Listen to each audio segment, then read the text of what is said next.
నమస్తే. శ్రీ పరంజ్యోతి కల్కి అద్భుతాన్ని చూద్దాం. ఇది బెంగళూరుకి చెందిన భీమిశెట్టి లక్ష్మయ్య గారి అద్భుతము. భగవద్ధర్మంలోనికి రాకముందు నా మనస్సు నిరంతరం బాధగా ఉండేది. కానీ అనేక భగవద్ధర్మ కార్యక్రమాలలో పాల్గొనడం ద్వారా ఆ బాధ కరిగిపోయింది.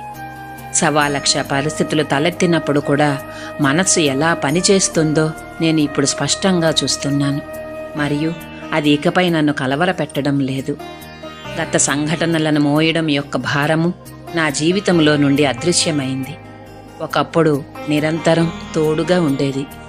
నేను నాలో లోతైన బాధను కలిగి ఉంటాను, కానీ అదంతా కరిగిపోతోంది. గాయం వచ్చినప్పుడు నేను దాని గురించి అవగాహన తెచ్చుకున్నాను. అది కరిగిపోతోంది. నేను జీవితంలో దేని గురించి అపరాధ భావాన్ని అనుభవించను. భవిష్యత్తు భయం నన్ను బందీగా ఉంచదు. నాపై మరియు ఇతరులపై తీర్పులు పూర్తిగా అదృశ్యమయ్యాయి. నా ఆలోచనలు ఆకట్టుకునే విధంగా మందగించాయి, మరియు ఇప్పుడు వాటి గురించి నిశ్శబ్ద అవగాహన ఉంది. ఏ ఆలోచనలు వచ్చినా వాటితో అనుబంధము లేదా అనుసంధానము లేదు. చాలా సమయాలలో నాలో ఒక గాఢమైన నిశ్శబ్దం ఉంది, మరియు స్వచ్ఛమైన ఆనందం అప్రయత్నంగా ఉద్భవిస్తుంది.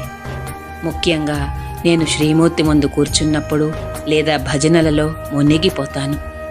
శ్రీ పరంజ్యోతి భగవతీ భగవాన్ యొక్క అత్యంత శక్తివంతమైన ఉనికిని నేను అనుభవిస్తున్నాను. ఈ దివ్య ఉనికి నా శక్తిని పునరుజ్జీవింపజేస్తుంది. నన్ను యవ్వనంగా మరియు ఉత్సాహంగా భావిస్తున్నాను.